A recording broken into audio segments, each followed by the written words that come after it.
video, we will be continuing our ongoing series where we are exploring some perceptions around food and health. And today we will be looking to answer the question, is processed food good for you? I think for us to draw the line, it will be important for me to explain to you the 4 levels of food processing. Because food processing, everything that you see in a can is not bad, and everything that you see in a can is also not good. So there are levels to processing, and we will talk about that one after the other before we then draw the line on where should we peg our sweet spots as consumers who are trying to eat healthy. Based on the extent and purpose of processing, we can categorize food generally into 4. The first group being unprocessed or minimally processed foods. So things like your fruits, your vegetables that you're not going to be cooking, that has not yet been cooked, that can be eaten as it is, eggs, milk.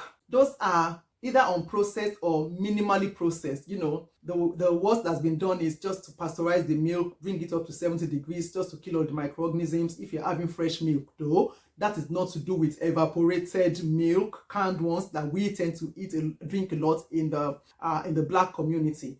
But just to give you an idea, unprocessed or minimally processed is as close as it gets to the natural state of the food. The second group of foods are called processed culinary ingredients. So these are just things that on their own, you don't just take them and consume on their own. You need to add them in various quantities to group 1 products to make them more delicious and edible. So we're talking about things like your salt, your sugar, your vegetable oil, your herbs, your spices, things like that that stay in your food cupboard from time to time, and you use it, you add it to different things to bring life, you know, to your meals. Then we move on to group 3. So we've gone from minimally or unprocessed to processed culinary ingredients, and now we are on processed foods. Now, processed foods are relatively simple products that are made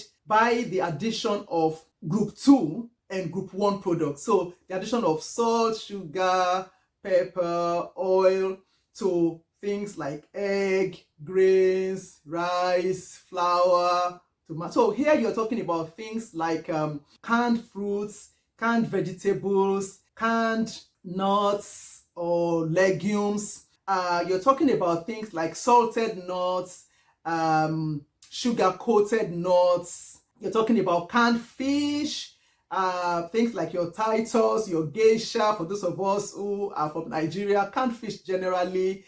You're talking about bread, you know, just adding group 1 ingredients to group 2. They are processed, but they're, you know, relatively simple food products. And one of the ways of identifying these products are they do not have too many ingredients in them. And when you look at their ingredient list, often the ingredients in them are things that you could typically have in your food cupboard. We say they're just basic cupboard ingredients. The fourth and the final group are the ultra-processed food and drink products. These ones are proper industrial formulations that have like nothing less than 5 or more ingredients and additives, often many additives. Sometimes you're looking at the ingredient list and you're seeing 3, 4, 5, 6 lines of substances that you don't know, that you would not typically find on the shelf or in your cupboard. Like industrial formulations that have several ingredients and several additives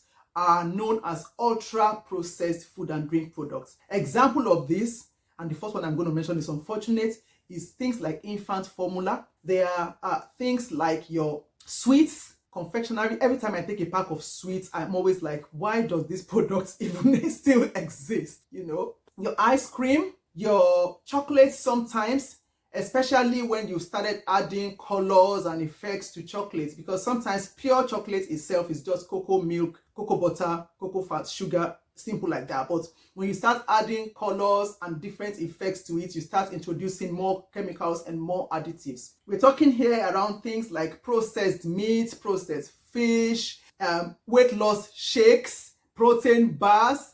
We're talking here about mimic vegetarian products, mimic vegan products, any product you take on your ingredient list and you're seeing 10, 15, 5 or more ingredients and additives on it is an ultra processed. Now, this is the trick, and this is where we draw the line. The nutritional quality of food decreases as you progress from grade 1 or group 1 to group 4. So the healthiest products are in your group 1 and the least healthy products are group 4. So when we say is processing or processed food good for you, as you move from unprocessed or minimally processed to culinary processed ingredients to processed ingredients, you are reducing the nutritional profile, the nutritional quality of that food product. By the time you get to ultra processed, that food is more or less empty calories or very unhealthy because it's already now high in salt, high in sugar, high in additives, high in saturated fats, and all of those things that you really don't want to have in your body. So back to our question of,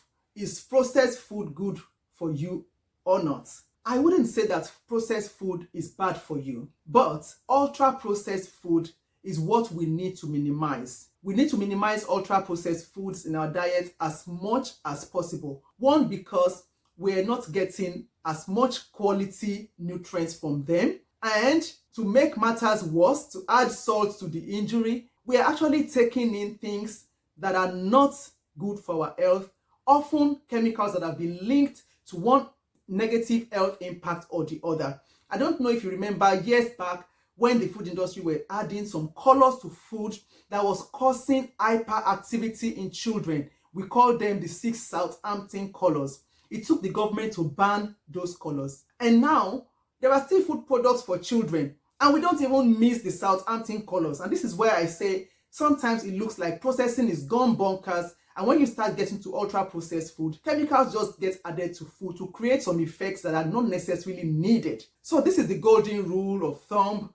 As much as possible, always choose natural, unprocessed, minimally processed foods as your first choice of preference over ultra processed foods. And make every effort as much as possible to cook your own meals at home and cook your own food from the scratch. And if you must go for processed foods, there are processed foods that are just, like we said, minimally processed and simple and don't have so many unknown ingredients and artificial additives in them. You can actually start to mix this up and use a bit of this to supplement your minimally and unprocessed food. So for instance, I needed to have soups.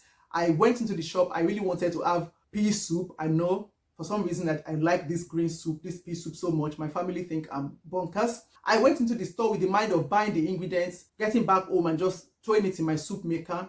But while I was in the store, I saw already prepped veg.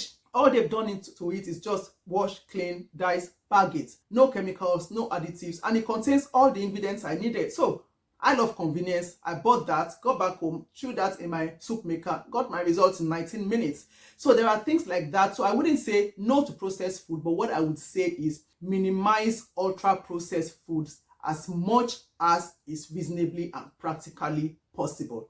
If you change your habits to start to cook from the scratch more and more, you will realize that over time, these ultra processed foods will come down more and more in your diets. I hope you found this useful. Today is not about me giving you eat A or eat food B or eat food C, but generally and try to understand these basic principles for the good of your health. Thank you so much for coming by.